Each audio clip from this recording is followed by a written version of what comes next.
ಶಾಸಕ ಮಿತ್ರರು ಆಗಿರ್ತಕ್ಕಂಥ ಸುರೇಶ್ ಗೌಡ್ರೆ, ನನಗೆ ಈ ನಾಡಿನ ಮುಖ್ಯಮಂತ್ರಿ ಆಗ್ತಕ್ಕಂಥ ಒಂದು ಅವಕಾಶಗಳು ದೊರಕಿದಾಗ ಅವರು ದೇವೇಗೌಡರ ಅಭಿಮಾನಿಗಳಿದ್ರು. ಪ್ರಥಮ ಬಾರಿಗೆ ನನಗೆ ಮುಖ್ಯಮಂತ್ರಿ ಆಗ್ತಕ್ಕಂಥ ಒಂದು ಆಕಸ್ಮಿಕವಾದಂತಹ ಸಂದರ್ಭ ಒದಗಿ ಬಂತು. ಕುಣಿಗಲ್ಲಿಂದ 4 ಬಾರಿ ಚುನಾವಣೆಯನ್ನು ಸೋತು 5ನೇ ಬಾರಿ 2004ರಲ್ಲಿ ಗೆದ್ದಿದ್ರು ನಮ್ಮ ನಿಂಗಪ್ಪಣ್ಣ. ಆ ಸಂದರ್ಭದಲ್ಲಿ ನಾನು ಮುಖ್ಯಮಂತ್ರಿ ಆಗ್ತಕ್ಕಂಥದಕ್ಕೆ ನನ್ನ ಜೊತೆಯಲ್ಲಿ ನಿಂತಂತವ್ರು ಕೃಷ್ಣಪ್ಪಣ್ಣ ನನ್ನ ಜೊತೆಲೇ ಇದ್ರಲ್ಲ.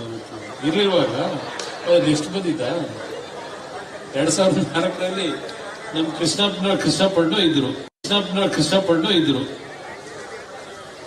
ಸುರೇಶ್ ಗೌಡ್ರು ನಮ್ಮ ನಾಗಮಗಲ ಮಾಜಿ ಶಾಸಕರಿದ್ದಾರೆ. ಅದೇ ರೀತಿಯಲ್ಲಿ ನಮ್ಮ ನಾಗರಾಜ್ ಕಳೆದ ಬಾರಿ ನಮ್ಮಗಳ ಒಂದು ಒತ್ತಡದಲ್ಲಿ ನಮ್ಮ ಗುಬ್ಬಿ ವಿಧಾನಸಭಾ ಕ್ಷೇತ್ರದ ಅಭ್ಯರ್ಥಿಯಾಗಿದ್ದರು. ಪಕ್ಷದ ಗೌರವವನ್ನು ಉಳಿಸ್ಕೊಟ್ಟವರು ನಾಗರಾಜ್ ಅವರು ಅಂತಕ್ಕಂಥದ್ದನ್ನು ನಾನು ಸ್ಮರಿಸ್ಕೊತೀನಿ. ಆ ಕಡೆ ಉತ್ತರೇಶು, ಈ ಕಡೆ ಗೌಡ್ರು, ಈ ಕಡೆ ಕರ್ಕೆ ರವಿ, ಇವರು ಬೇರೆ ಕೂತ ಇದ್ದಾರೆ. ಎಸ್.ಆರ್. ಗೌಡ್ರು ಅಂದ್ರೆ ಎಸ್.ಆರ್. ಗೌಡ್ರು, ನಾನು ಬೇರೆ ಗೌಡ್ರು ಅಂತ.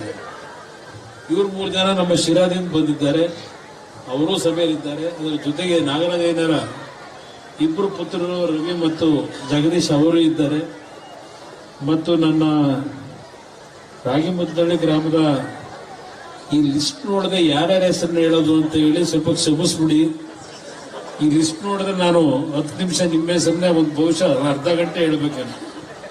ಎಲ್ರಿಗೂ ಭಗವಂತ ಒಳ್ಳೇದು ಮಾಡಿ. ತಾಯಿ ಮಾರಮ್ಮ ದೇವಿ ನಿಮ್ಮೆಲ್ಲರ ಕುಟುಂಬಕ್ಕೆ ಸುಖ, ಶಾಂತಿ, ನೆಮ್ಮದಿ ನೀಡಲಿ. ಪ್ರಥಮವಾಗಿ ನಮ್ಮ ರೈತರು ಒಳ್ಳೆಯ ಬದುಕನ್ನು ಕಾಣಬೇಕಷ್ಟೇ. ನಿಮ್ಮೆಲ್ಲರನ್ನೂ ಸ್ಮರಿಸ್ಕೊತಾ ಈ ಒಂದು ತಾಯಿಯ ಪುನಶ್ಚೇತನ ಕಾರ್ಯಕ್ರಮ ಏನು ಮಾಡಿದೆ, ನಿಮ್ಗೆಲ್ಲರಿಗೂ ಆ ತಾಯಿಯ ಆಶೀರ್ವಾದ ಸಂಪೂರ್ಣ ದೊರಕಲಿ. ಅದ್ರ ಜೊತೆಗೆ ವೇದಿಕೆ ಮೇಲೆ ಬಹಳ ಜನ ಇದ್ದೀರಿ, ನಮ್ಮ ಯುವಕ ಸ್ನೇಹಿತರು, ಜೊತೆಗೆ ಗ್ರಾಮದ ತಂದೆ ತಾಯಿದ್ರು, ಯುವಕ ಸ್ನೇಹಿತರು ಬಹುಶಃ ಒಂದು 2-2.5 ಕಿಲೋಮೀಟರ್ ನಮ್ಮೆಲ್ಲರನ್ನು ಆ ವಾಹನದಲ್ಲಿ ನಿಲ್ಲಿಸಿ ಮೆರವಣಿಗೆ ಮುಖಾಂತರ ದೇವಸ್ಥಾನದವರೆಗೇನು ಕರ್ಕೊಂಬಂದ್ರಿ. ನಿಮ್ಮ ಈ ಸ್ವಾಗತ ನಾನು ಈ ಭೂಮಿ ಮೇಲೆ ಬದುಕಿರುವವರೆಗೆ ಭಗವಂತ ಮಾರಮ್ಮ ದೇವಿ ನನಗೆ ಆಶೀರ್ವಾದ ಕೊಟ್ಟು ತಮ್ಮ ಗ್ರಾಮವನ್ನ ನಾನು ಮರೆಯೋದಿಲ್ಲ ಅಂತಕ್ಕಂಥದ್ದನ್ನ ಈ ಸಂದರ್ಭದಲ್ಲಿ ಪ್ರಥಮವಾಗಿ ಹೇಳ್ತೀನಿ. ನಾನಿವತ್ತು ಬರೋ ಪರಿಸ್ಥಿತಿ ಇರಲಿಲ್ಲ, ನಮ್ಮ ಸುರೇಶ್ ಗೌಡ್ರು ಹೇಳಿದಂತ ರೀತಿಯಲ್ಲಿ. ನಿನ್ನೆ ದಿನ ಒಂದು ಕಾರ್ಯಕ್ರಮದಲ್ಲಿ ಭಾಗವಹಿಸಿದ್ದು. ಆಗ ನಾನು ಅವ್ರಿಗೆ ಹೇಳಿದೆ, ದಯವಿಟ್ಟು ಕ್ಷಮಿಸೋಣ, ಜನಕ್ಕೂ ಕ್ಷಮೆ ಕೇಳ್ಬಿಡು. ಮಂಡ್ಯದಲ್ಲಿ ಬೇರೆ ಒಂದು 4-5 ಕಾರ್ಯಕ್ರಮಕ್ಕೆ ಹೋಗಬೇಕಾಗಿದೆ. ನಾನು ಬಹಳ ದಿವಸ ಆಗಿದೆ ಮಂಡ್ಯಗೂ ಹೋಗ್ಲಿಕ್ಕಾಗಿಲ್ಲ. ಯಾಕಂದ್ರೆ ನನಗೆ ಕಳೆದ 7-8 ತಿಂಗಳಿಂದ ಸ್ವಲ್ಪ ಸಮಸ್ಯೆಗಳೇನಿತ್ತು. ಆ ಸಮಸ್ಯೆಯಿಂದ ನಾನು ಸ್ವಲ್ಪ ಜನಗಳಿಂದ ನಾನು ಎಂದೂ ಸಹ ಜನಗಳಿಂದ ದೂರ ಇದ್ದಾನಲ್ಲ.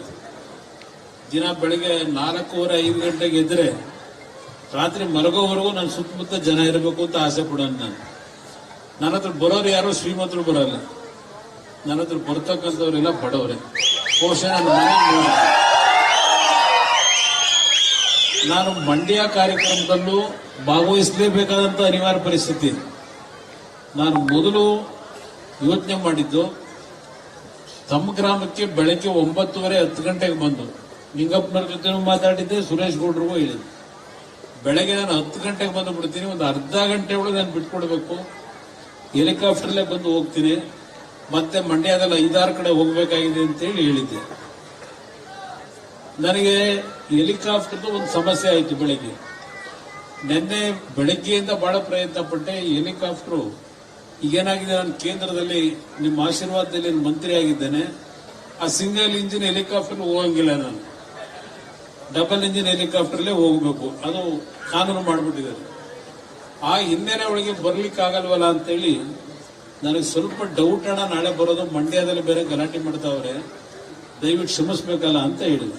ಸುರೇಶ್ ಗೌಡ್ರು ಅದು ಏನು ಮಾಡ್ತೀಯೋ ಗೊತ್ತಿಲ್ಲ ನಮಗೆ, ಆ ರಾಗಿಮುದ್ದಳ್ಳಿ ಗ್ರಾಮದ ಜನ ನಮ್ಗೆ ಯಾರು ಬರ್ತಾರೋ ಬಿಡ್ತಾರೋ ನಮ್ಮ ಕುಮಾರಣ್ಣನ ಕರೆಸ್ಬೇಕು ಅಂತೇಳಿ ಆಸೆ ಪಟ್ಟಿದ್ದಾರೆ. ಅವ್ರ ಆಸೆ ನಿರಾಸೆ